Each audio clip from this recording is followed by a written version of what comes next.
First and last World War I British deaths. Private John Parr was the first British soldier killed in World War I. He died in August 1914 during a rifle exchange in the village of Oberg, just outside Mons, Belgium. Like so many soldiers in the early stages of the war, he was buried close to where he fell, in Saint-Symphorien Military Cemetery. Over the next 4 years, nearly 900,000 more British soldiers would lose their lives. Their graves spread across hundreds of cemeteries throughout Britain, France, and Belgium. Then, Private George Edwin Ellison, the last British soldier killed in the war, also fell on the outskirts of Mons just 90 minutes before the armistice took effect on November 11, 1918. Because he died so close to the first guy, he too was buried in the same cemetery. Years later, historians realized something extraordinary. The graves of the first and last British soldiers killed in World War I are just 15 feet apart, facing each other. A beautiful, poetic arrangement that happened entirely by chance. Michael Dick's photo. In 2006, British Michael Dick desperately wanted to find his long-lost daughter Lisa, who he hadn't seen in over 10 years.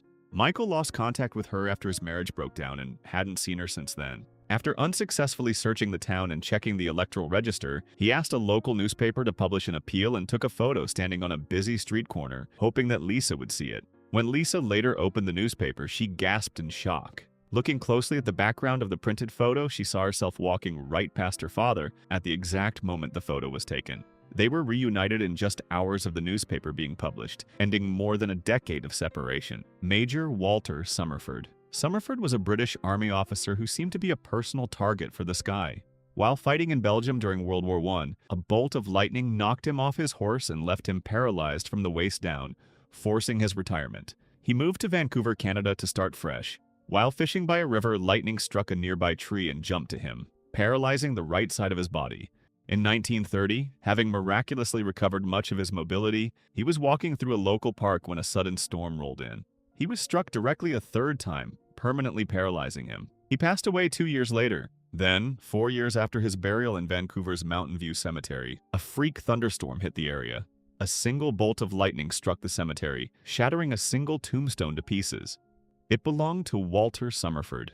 Joseph Figlock's miracle. In 1937, Joseph Figlock, a street sweeper from Detroit, was walking beneath an apartment building, completely unaware that a toddler was leaning out of an open upper-story window. Suddenly, the child lost his balance and fell several stories toward the sidewalk. In an extraordinary stroke of luck, the toddler landed directly on Figlock, breaking the fall. Both the child and Figlock survived with only minor injuries. Roughly a year later, Figlock was walking down the same area when a different toddler once again leaned too far out a window and fell.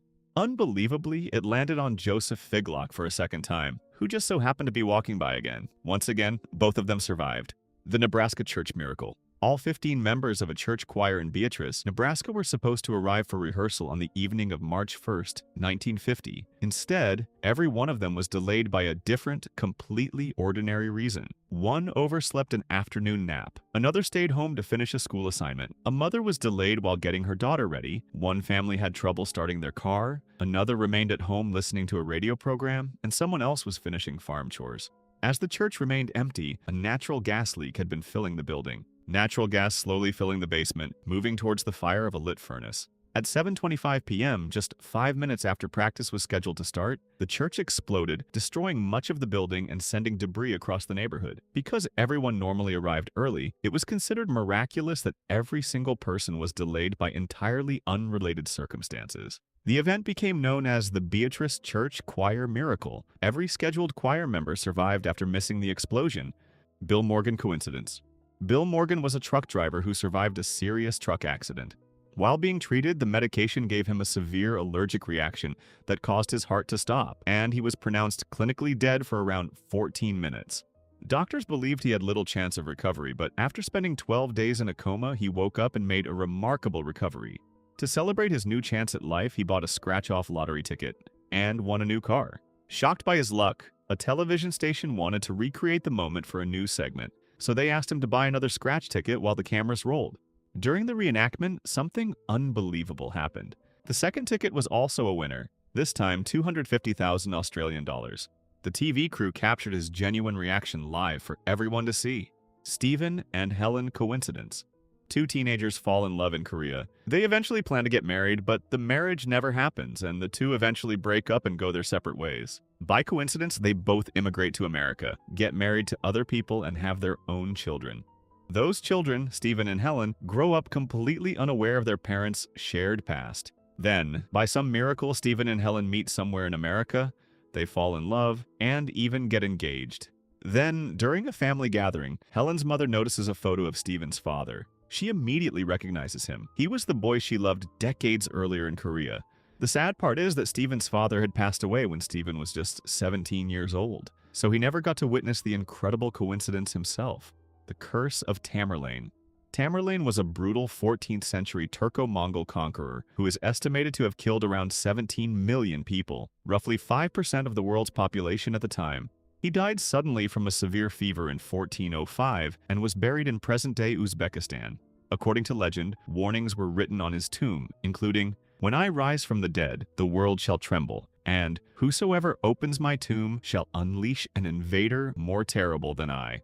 In 1740, the Persian ruler Nader Shah marched his army into Uzbekistan and entered Tamerlane's grave place. He looted the massive, sacred dark green jade slab that covered the conqueror's tomb, intending to use it as part of his throne. As his troops loaded the heavy stone onto transport carts, Nader Shah's son suddenly fell gravely ill. Terrified by his advisor's warnings that he had angered a supernatural force, Nader Shah ordered the jade slab to be returned immediately. The moment the stone was restored to its rightful place, his son made a full and miraculous recovery. Since these events took place centuries ago, they're difficult to verify. But in June 1941, something happened that made the curse seem even more real. A team of Soviet scientists led by Mikhail Gerasimov opened Tamerlane's tomb to study his remains. Ignoring the warnings associated with the grave, they proceeded with the excavation. Just 2 days later, Adolf Hitler launched Operation Barbarossa, the largest and most dangerous invasion of the Soviet Union in history. Then, in November 1942, Timur's remains were reburied with full Islamic funeral rites. Around the same time, the Soviet victory at the Battle of Stalingrad began to unfold, shifting the war back in the Soviet Union's favor. Abraham Lincoln's nightmare. On April 11, 1865, just days after the Civil War had effectively ended, Abraham Lincoln shared a disturbing dream with several close friends that had happened about 10 days earlier. In the dream, the White House was unusually quiet except for the sound of people crying. As he walked through the hallways following the sobbing, he eventually reached the East Room. There, he saw a body lying on a raised platform, covered with funeral cloth and guarded by soldiers. Lincoln asked who died, and a soldier replied, "The president. He was killed by an assassin." At the time, no U.S. president had ever been assassinated. Just 3 days after telling this story, Lincoln was shot at Ford's Theater and died the following morning, becoming the first assassinated U.S. president in history.